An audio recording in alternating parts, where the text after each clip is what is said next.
Bien, este primer video es una revisión de la teoría de conjuntos y del álgebra de conjuntos que posteriormente vamos a aplicar a la teoría de la probabilidad. Para empezar vamos a definir lo que es un conjunto, que vamos a denotar con la letra mayúscula, y es una colección de elementos.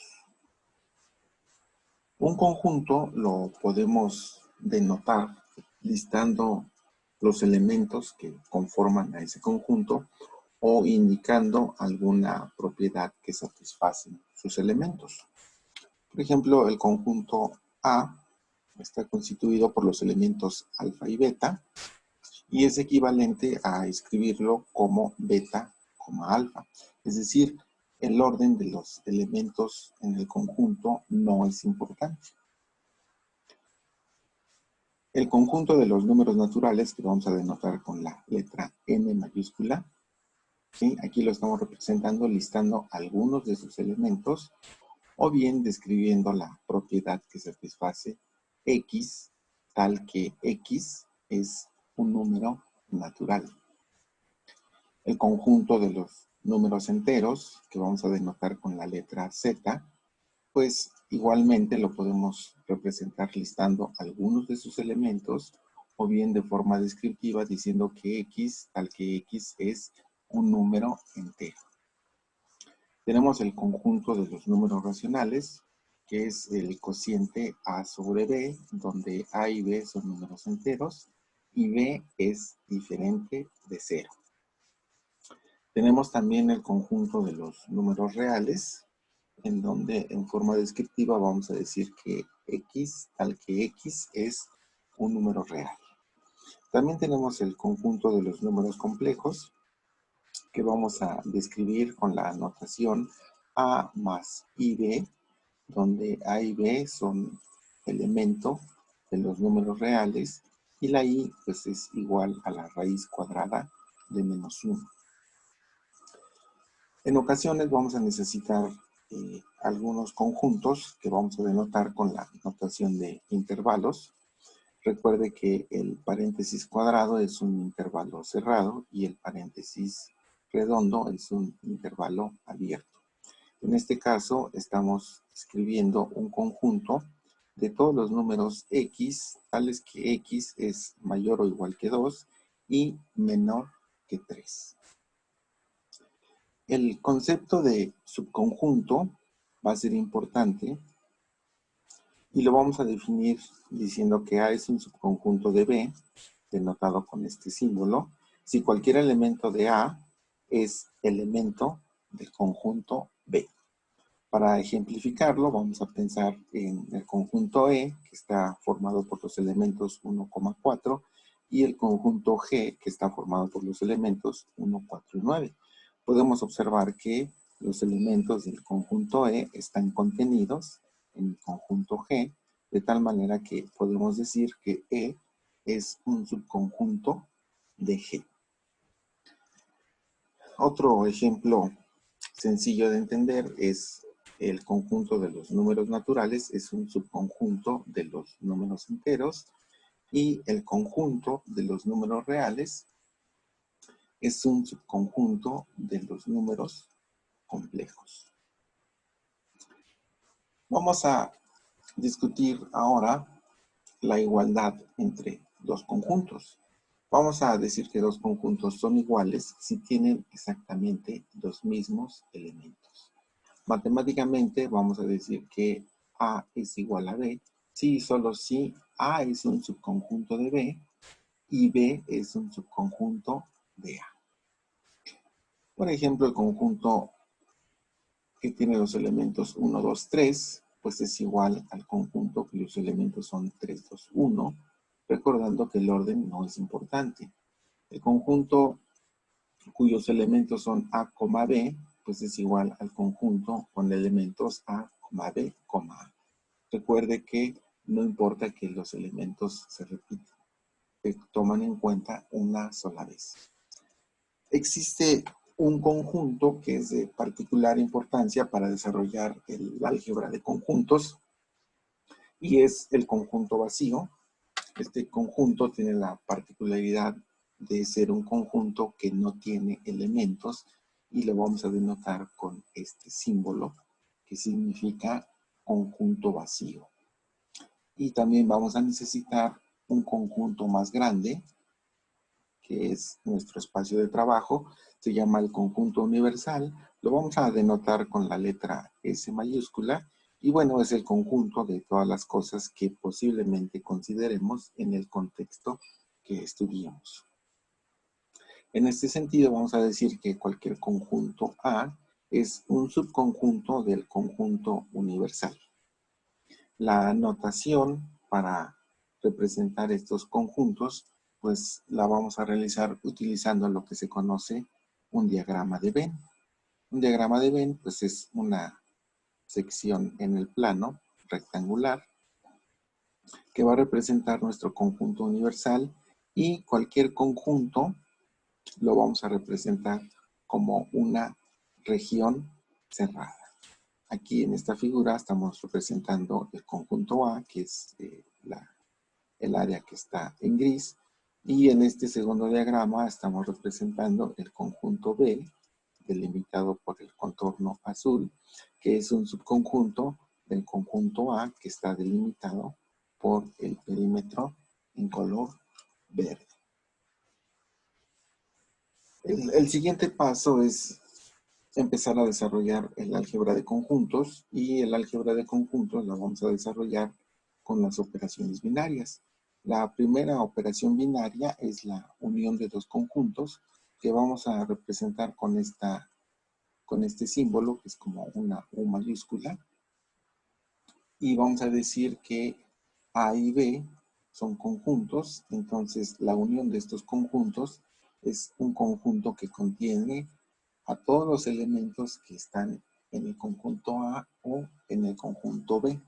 Pudiera ser que esté en ambos conjuntos.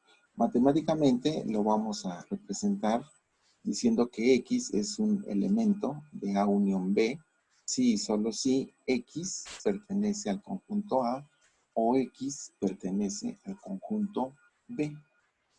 La representación en un diagrama de Venn la podemos ver aquí, donde el área gris está representando la unión de los conjuntos A y B. Aquí vale la pena hacer notar que la operación A unión B es equivalente a la operación B unión A. Un ejemplito rápido para visualizarlo es pensar en el conjunto 1,2 y lo vamos a unir con el conjunto cuyos elementos son 2,3, de tal manera que el conjunto resultante pues van a ser un conjunto cuyos elementos son 1, 2 y 3. Cuando tenemos una colección de conjuntos, en este caso A1, A2 hasta AN son n conjuntos, la unión de esos n conjuntos pues es un conjunto que contiene todos los elementos que están en al menos uno de los conjuntos. Cuando queremos representar la unión de un número finito de conjuntos, como en este caso, podemos utilizar el operador unión y usar el índice i, que en este caso va a correr de 1 hasta n, y este a subíndice i representa los n conjuntos que están relacionados por la unión. Cuando el número de conjuntos es infinito, lo único que vamos a cambiar es el supraíndice, que no va a aparecer, y entonces esto nos va a dar a entender que tenemos la unión de un número infinito de conjuntos. La segunda operación binaria que vamos a discutir es la intersección. Lo vamos a representar con este símbolo y vamos a decir que la intersección de los conjuntos A y B es un conjunto que contiene todos los elementos que están en A y en B. Matemáticamente, esto lo vamos a expresar como X pertenece el conjunto A intersección B si y solo si X pertenece al conjunto A y X pertenece al conjunto B. En este diagrama de Venn podemos ver que la región en gris es la sección del conjunto A y B que satisface la condición de que el elemento X pertenece tanto al conjunto A como al conjunto B. Si extendemos esta idea a tres conjuntos, A, B y C, esta pequeña región que está en color gris, pues representa la intersección de los conjuntos A, B y C. De igual manera, podemos representar la intersección de n conjuntos con el operador intersección con un subíndice i que va a correr desde 1 hasta n. Es importante reflexionar que pudiéramos tener conjuntos en donde no hay intersección. Estos conjuntos tienen un nombre y se conocen como mutuamente excluyentes o como conjuntos disjuntos y tienen la particularidad de que no comparten elementos, es decir, su intersección es el conjunto vacío.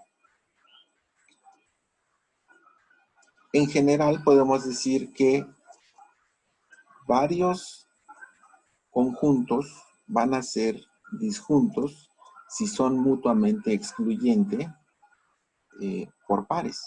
Es decir, la intersección del conjunto A con el conjunto B es el conjunto vacío, la intersección de B con C es el conjunto vacío y la intersección de A con C es el conjunto vacío. Otro concepto que también vale la pena discutir, pues es el conjunto complemento de algún conjunto A. Lo vamos a denotar con un supraíndice C. Y vamos a decir que es el conjunto de todos los elementos que están en el conjunto universal, pero no en el conjunto A. En este diagrama de Venn, la región gris está representando el complemento del conjunto A. Y matemáticamente lo vamos a denotar como A complemento igual a X, tal que X no pertenece al conjunto A. También tenemos la diferencia o sustracción de conjuntos que vamos a denotar como A menos B y este es un conjunto que contiene a todos los elementos que están en el conjunto A pero no en el conjunto B como se muestra en este diagrama de Venn donde la región gris está representada la sustracción A menos B. Observe que esta resta A menos B es igual a la intersección de A con el conjunto B complemento. Entonces, matemáticamente, lo podemos representar de esta forma. El concepto de la partición va a ser fundamental para desarrollar la teoría de la probabilidad. Vamos a decir que una colección de conjuntos no vacíos, A1, A2, A3 y A4, es una partición del conjunto universal S, como se muestra en la figura, si la intersección entre pares de conjuntos es el conjunto vacío y la unión de los cuatro conjuntos nos devuelve el conjunto universal. En general vamos a decir que una colección de conjuntos no vacíos es una partición de un conjunto A si la unión de las particiones nos devuelve el conjunto A y la intersección de las particiones por pares es el conjunto vacío. Las leyes de De Morgan van a ser también importantes para desarrollar la teoría de la probabilidad. Y bueno, para enunciarlas, vamos a considerar que tenemos una colección de n conjuntos y esos n conjuntos van a satisfacer las siguientes igualdades. La unión de esos n conjuntos, cuyo conjunto resultante le sacamos su complemento, va a ser exactamente igual a la intersección de los complementos de cada uno de esos n conjuntos. Por otro lado, el conjunto resultante de la intersección de esos n conjuntos, cuando sacamos su complemento, va a ser igual a la unión de los complementos de cada uno de esos n conjuntos. También es importante enunciar la ley distributiva, en donde si tenemos tres conjuntos, se cumplen las igualdades en donde vamos a vincular las dos operaciones binarias, unión e intersección. Observe que A1 intersección con el conjunto resultante A2 unión A3 lo podemos representar como la intersección del conjunto A1 con el conjunto A2 y la intersección del conjunto A1 con el A3 seguido de la operación unión. De forma análoga podemos tener la operación de unión y la operación de intersección aquí, de tal manera que vamos a tener la unión del conjunto 1 con el conjunto 2 y la unión del conjunto 1 con el conjunto 3, seguido de la intersección de los conjuntos resultantes. El producto cartesiano. Esta es otra de las operaciones de conjuntos que se va a volver fundamental para desarrollar la teoría de la probabilidad. Tenemos dos conjuntos A y B. El producto cartesiano se representa con una X aquí, A cruz B, y es el conjunto que contiene pares ordenados de A y de B. Matemáticamente, A cruz B va a ser todo el conjunto de pares ordenados X, Y, tales que X es un elemento del conjunto A y Y es un elemento del conjunto B. Aquí es muy importante señalar que el par ordenado X, Y es diferente al par ordenado Y, X. Por lo tanto, el producto cartesiano no es conmutativo. Bien, ahora vamos a discutir el principio multiplicativo que tiene que ver con el número de elementos que tiene el conjunto A y el conjunto B. En este caso vamos a suponer que son M para el conjunto A y N para el conjunto B. El producto cartesiano pues va a estar compuesto de M por N elementos. Si un conjunto es finito y tiene M elementos, el número de elementos lo vamos a llamar cardinalidad. Y entonces decimos que la cardinalidad del conjunto A, denotado con dos líneas verticales, es igual a M, donde M es un entero positivo. Ahora vamos a intentar generalizar esta idea y vamos a suponer que tenemos N conjuntos, cada uno de estos conjuntos con M1, M2 hasta Mn elementos respectivamente. Entonces, su producto cartesiano lo vamos a denotar como A1 cruz A2 cruz A3 hasta llegar a N y va a estar compuesto por las N-hadas de elementos tales que X1 pertenece al conjunto A1 y X2 pertenece al conjunto A2 y así sucesivamente hasta Xn, que es un elemento del conjunto AN. La cardinalidad del producto cruz de n conjuntos pues va a ser igual a el producto de los elementos. Por ejemplo, el conjunto R cruz R, que son los pares ordenados X, Y, tales que X pertenecen al conjunto de los números reales y Y pertenece al conjunto de los números reales, pues no es otra cosa más que el conjunto de pares ordenados que describen al plano cartesiano. Esta idea la podemos extender a R3, en donde ustedes ya tienen experiencia, donde el elemento va a estar constituido por tres números X, Y y Z, con la particularidad de que X pertenece a los números reales, Y a los números reales y Z a los números reales. Este es la descripción de un sistema de coordenadas en tres dimensiones. Ahora vamos a hablar de un principio bien importante que es el principio de inclusión-exclusión.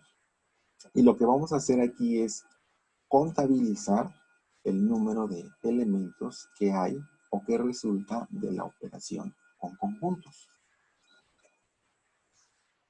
A unión B, o el número de elementos de A unión B, lo podemos visualizar en este diagrama de Venn. Y es importante notar que en esta región donde aparece la intersección, ¿sí?, estaríamos contabilizando 2 veces el número de elementos. En ese sentido, tendríamos que contabilizar con cuidado. Y entonces, este diagrama de Venn me está representando el número de elementos del conjunto A, el número de elementos del conjunto B, y vamos a restar una vez los elementos que aparecen en la intersección para evitar duplicar el conteo de elementos. El conjunto resultante pues puede quedar representado de esta manera o bien de esta manera. Esta idea la podemos extender a 3 conjuntos, A, B y C. Observe que en este caso vamos a ir sumando el número de elementos del conjunto A, B y C, seguido de una resta del número de elementos que hay en la intersección entre pares de conjuntos. A intersección B, A intersección C y B intersección C. Finalmente vamos a sumar la región en donde se intersectan los 3 conjuntos. Quiero que observe que se están alternando signos negativos y signos positivos. De tal manera que si generalizamos esta idea, lo que vamos a tener es que la unión de n conjuntos entre estas barras verticales que nos está denotando el número de elementos, pues va a ser igual a la suma del número de elementos de cada uno de los conjuntos, seguido de la resta del número de elementos que hay de la intersección entre pares de conjuntos, donde I tiene que ser diferente de J. Después viene un signo positivo, donde vamos a poner la intersección de 3 conjuntos. Después sigue un signo negativo y se van a ir alternando y vamos a ir incrementando las intersecciones del número de conjuntos, hasta que lleguemos al último término en donde vamos a tener la intersección de los n conjuntos y el signo de esta última intersección va a estar determinado por -1 elevado a la potencia n más 1, donde este n es exactamente igual al número de conjuntos que estamos considerando. De esta manera podemos contabilizar correctamente el número de elementos que hay en conjuntos que ya han sido operados con las operaciones de unión o bien de intersección. Hablemos de los conjuntos que son contables y los que no son contables. Primero vamos a discutir a los conjuntos que son contables y los vamos a tener en 2 tipos. Vamos a decir que un conjunto A es contable si alguna de las siguientes afirmaciones es verdad. Si el conjunto es finito, es decir que el número de elementos de ese conjunto pues es finito, o bien si puede asociarse una correspondencia 1 a 1 con los números naturales. Este es el caso de los números enteros. Si ninguna de estas 2 afirmaciones se satisface, vamos a decir que el conjunto es incontable, ¿sí?, si no es contable.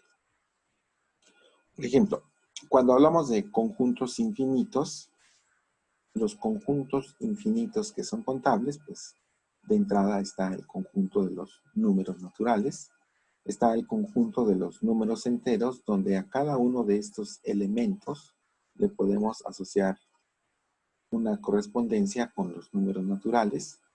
Eso también lo podemos hacer con el conjunto de los números racionales, pero no lo podemos hacer con el conjunto de los números reales ni con el conjunto de los números complejos. En ese sentido, estos dos conjuntos son conjuntos infinitos no contables. De aquí se desprenden varios teoremas. Los primeros dos nos dicen que cualquier subconjunto de un conjunto contable, pues es o resulta en un conjunto contable, y cualquier subconjunto de un conjunto no contable, pues es no contable. Por otro lado, la unión de conjuntos contables, pues va a resultar en un conjunto contable, y el producto cartesiano de dos conjuntos contables va a resultar en un conjunto contable. Para finalizar esta primera exposición, vamos a hablar de una función que es una regla de asignación que toma un elemento de un conjunto llamado dominio, que vamos a denotar con la letra X, y asigna un elemento de salida de otro conjunto que vamos a llamar codominio. F de X, pues es la salida, con la propiedad de que a cada elemento del conjunto dominio le asigna un solo elemento del conjunto codominio. Matemáticamente, representamos a la función como una relación entre el conjunto A y el conjunto B. Cabe mencionar que el rango de una función, pues, es un conjunto con todas las posibles salidas de la función. Este, en general, es un subconjunto del conjunto codominio, que puede ser exactamente igual a codominio o puede ser menor que el codominio. Pensemos en la función f de x igual a x cuadrada. A todos nos queda claro que esta es una función donde la relación es entre el conjunto de los números reales hacia el conjunto de los números reales, pero también nos queda claro que el rango de esa función o los valores que se asignan, pues son números reales que tienen la particularidad de ser mayores o iguales que 0. En ese sentido, el rango va a ser un subconjunto de el codominio. Y aquí vamos a terminar este primer video. En el siguiente video lo que vamos a hacer es vincular la teoría de conjuntos con la teoría de la probabilidad y vamos a empezar a hacer algunos ejemplos simples. Nos vemos en el próximo video.